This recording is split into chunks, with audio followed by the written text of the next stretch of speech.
نحمده ونصلي على رسوله الكريم اما بعد فاعوذ بالله من الشيطان الرجيم بسم الله الرحمن الرحيم رب اشرح لي صدري ويسر لي امري واحلل عقدة من لساني يفقهوا قولي۔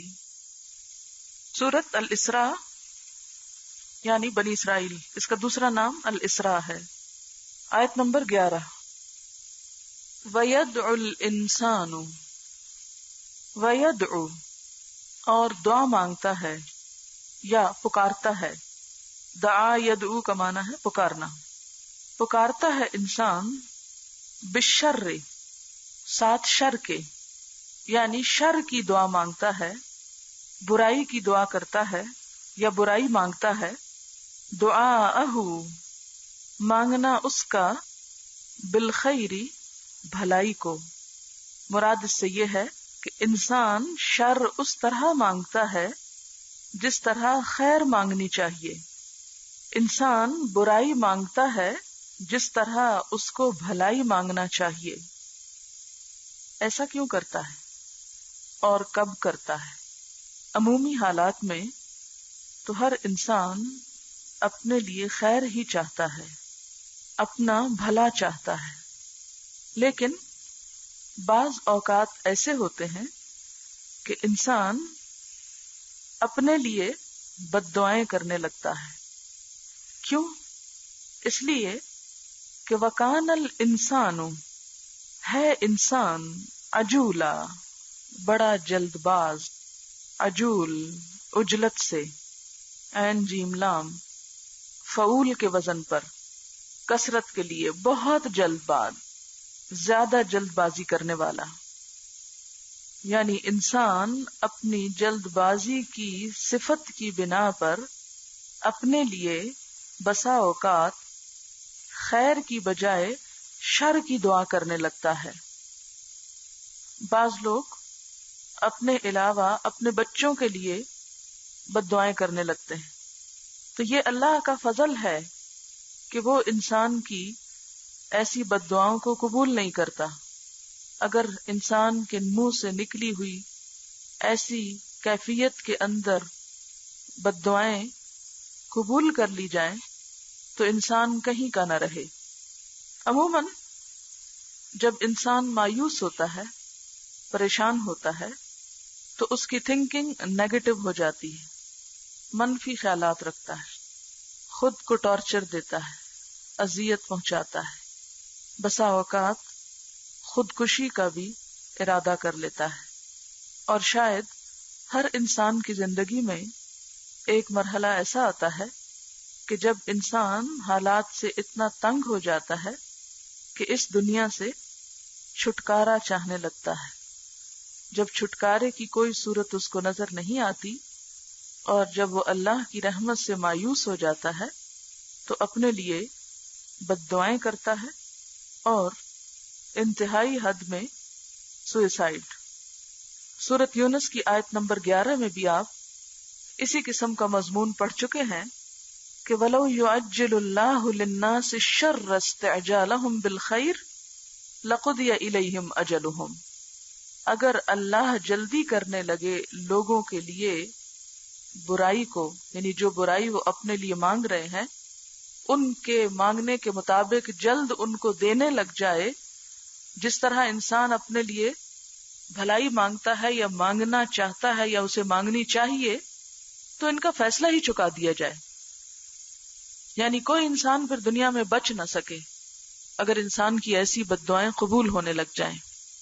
چونکہ یہ ساری کیفیت انسان پر اپنے لیے بد دعاؤں کی یا خودکشی کی کوشش کی پریشانی کے نتیجے میں آتی ہے، تو اگلی آیت میں اللہ تعالی پریشانی کا یا غم کا یا زندگی میں آنے والے دکھوں کا فلسفہ بیان کرتے ہیں اور اسے ایک مثال سے سمجھاتے ہیں۔ وَجَعَلْنَا اللَّيْلَ وَالنَّهَارَ آیَتَيْنِ کہ دیکھو رات اور دن کو ہم نے دو نشانیاں بنا رکھا ہے۔ کیسی نشانیاں ہیں یہ؟ یعنی یہ نشانی کس لیے ہوتی ہے کہ انسان اس سے سبق حاصل کرے۔ رات اور دن کی نشانیاں سبق حاصل کرنے کے لیے ہیں، تو ہم نے رات اور دن کو دو نشانیاں بنایا۔ کیسی ہیں وہ نشانیاں؟ فمحونا، تو مٹا دی ہم نے، محو کر دی ہم نے، زائل کر دی ہم نے، بے نور کر دی، تاریک کر دی، آیت اللیل، رات کی نشانی۔ لفظی معنی تو مٹانا اور زائل کرنا ہے، تو مراد یہ اگر روشنی کو مٹا دیا جائے تو نتیجتاً اندھیرا آئے گا۔ مٹا دی ہم نے رات کی نشانی، یعنی رات کی نشانی کو ہم نے بے نور کر دیا، تاریک کر دیا، اندھیرا کر دیا۔ وجعلنا آیت النہار مبصرۃ، اور بنایا ہم نے دن کی نشانی کو روشن، رات کی نشانی کو مٹا دیا اور دن کی نشانی کو ہم نے روشن کر دیا، یعنی ایک ہی دن کے 24 گھنٹوں میں اس زمین پر دو بالکل مختلف نقشے دکھائے۔ رات ہے تو مکمل تاریک، دن ہے تو پوری طرح روشن۔ ایسا کیوں کیا ہم نے؟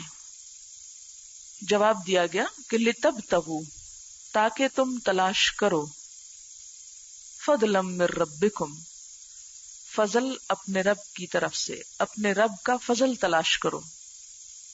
لِتَبْتَغُوا فضلا من ربکم، فضل سے مراد کیا ہے؟ رزق، یعنی دن میں کام کر کے رب کا فضل تلاش کرو۔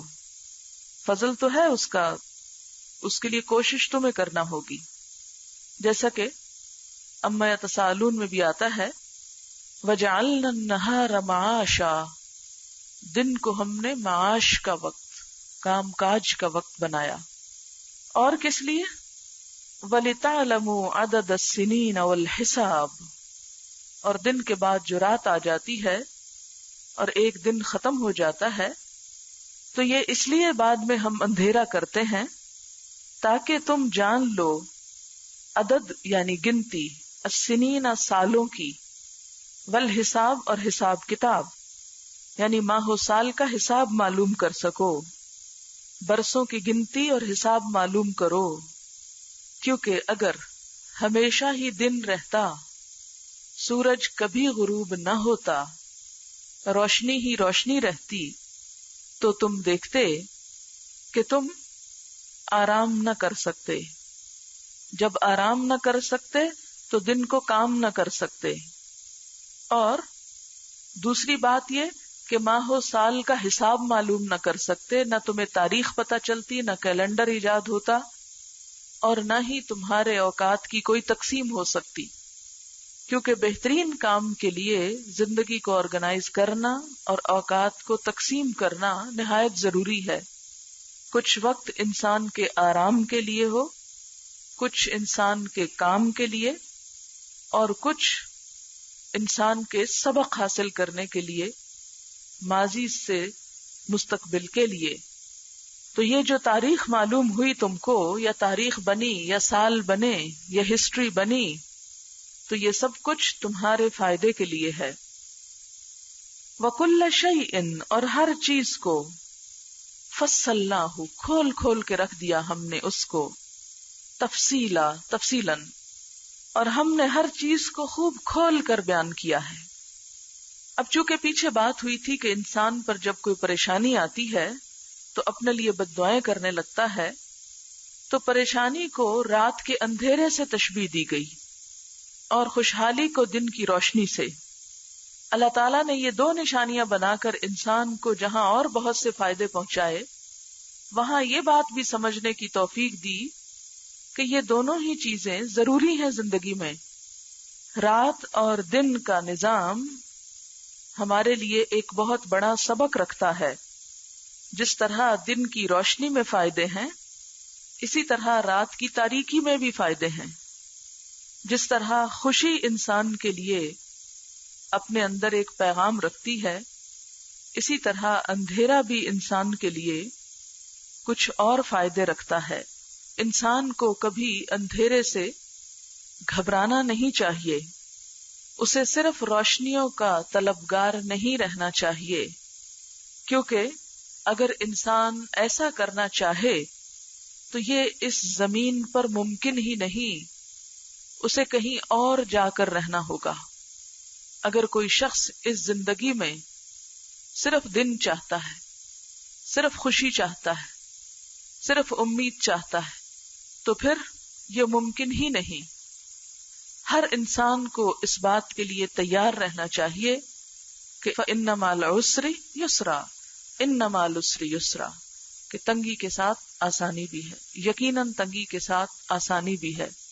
لہذا جو تنگی کا وقت ہو اسے بھی احسن طریقے سے نبھا جائے. لیکن انسان کی یہ بہت بڑی کمزوری ہے، اور شاید سب سے بڑی کمزوری، کہ وہ کیا چاہتا ہے کہ تاریکی اس کے راستے میں نہ آئے، غم اس کو نہ دیکھنا پڑے، تکلیف دہ چیز اور پریشانی سے واسطہ نہ پڑے.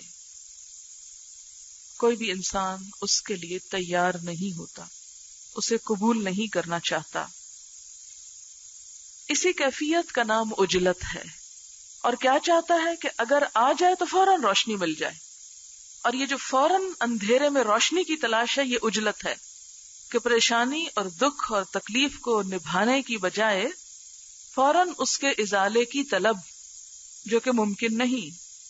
جب انسان ایسا کرتا ہے، یعنی رات کے اندھیرے پہ راضی نہیں ہوتا اور اس کو بھی روشن کر لینا چاہتا ہے فوری طور پر، تو وہ دراصل اللہ کے منصوبے پر راضی نہیں، اللہ کی تقسیم پر راضی نہیں، جو کہ ایک فطری تقسیم ہے. اور جب کوئی انسان اللہ کی تقسیم پر راضی نہیں ہوتا، اسے ایکسپٹ نہیں کرتا، اسے قبول نہیں کرتا، تو پھر اس کی بربادیوں کا دروازہ کھل جاتا ہے.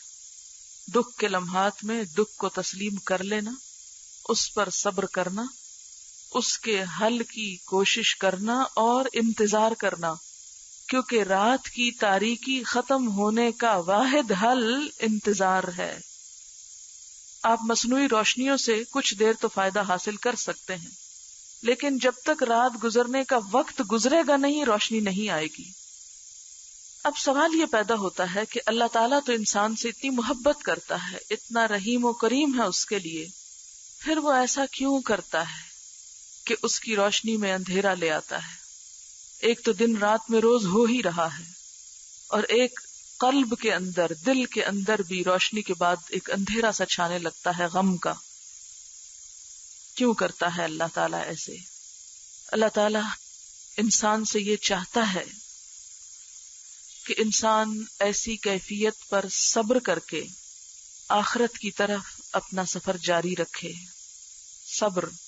لیکن انسان لذت صرف اس چیز کو سمجھتا ہے جو وقتی طور پر اسے دنیا میں مل رہی ہے، اور وقتی لذتوں کے پیچھے پڑ جانا آخرت کی لذتوں کو جو پائیدار ہیں ان کو کھو دینے کا سبب بن جاتا ہے. اگر کوئی انسان اللہ کے فیصلے پر راضی نہ ہو، مثلا کسی بھی غم کے موقع پر چیخ پکار شروع کر دے، واویلا شروع کر دے، اور بےہودہ کلمات اپنی زبان سے نکالے، اللہ تعالیٰ کے خلاف شکوے کرے، اپنے آپ کو بد دعائیں کرے، خودکشی کی کوشش کرے، تو یہ ساری کیفیت انسان کے لیے ایک شدید آزمائش کی ہے. کبھی بھی شور مچانے سے رات کا اندھیرا کم نہیں ہو سکتا، اس کے لیے باوقار انداز میں انتظار کی ضرورت ہے. اور کبھی ایسا نہیں ہوا کہ کسی رات کی سحر نہ ہو، کسی اندھیرے کی روشنی نہ ہو. ہر رات کے بعد صبح ضرور طلوع ہوتی ہے، کوئی رات ہمیشہ کے لیے رات نہیں. اور ہر تنگی کے اندر آسانی کا بھی اور ایک مسئلے کے حل کا بھی ذریعہ اللہ تعالیٰ پیدا کر دیتے ہیں. تو یہاں اللہ تعالیٰ سکھانا یہ چاہتے ہیں کہ دنیا اور آخرت میں حقیقی کامیابی صبر سے ملتی ہے، نہ کہ جلد بازی سے. کوئی شخص اگر ایک دن بیج لگا کر اگلے دن پھل لینا چاہے تو وہ کبھی پھل نہیں پا سکتا. ایک نسل بیج بوتی ہے اور اگلی نسل اس کا پھل کھاتی ہے. ہمیں بھی کوئی کام جلد بازی میں صرف اس لیے نہیں کرنا کہ اس کا پھل بھی یا نتیجہ بھی ہمیں فوراً مل جائے، بلکہ اس کے لیے انتظار کرنا ہے. اور مومن کے لیے تو آخرت کی شکل میں ایک بہترین راستہ رکھ دیا گیا ہے کہ کوئی ایسی چیز جس کا صلہ اسے دنیا میں نہ مل سکے، اس کے لیے اجر آخرت میں محفوظ کر دیا جاتا ہے. کبھی ایسا نہیں ہو سکتا کہ رب کریم اس کے اس دکھ کو اور درد کو سمجھنے والا نہ ہو. بس انسان کا امتحان یہ ہے کہ اس پر صبر سے کام لے.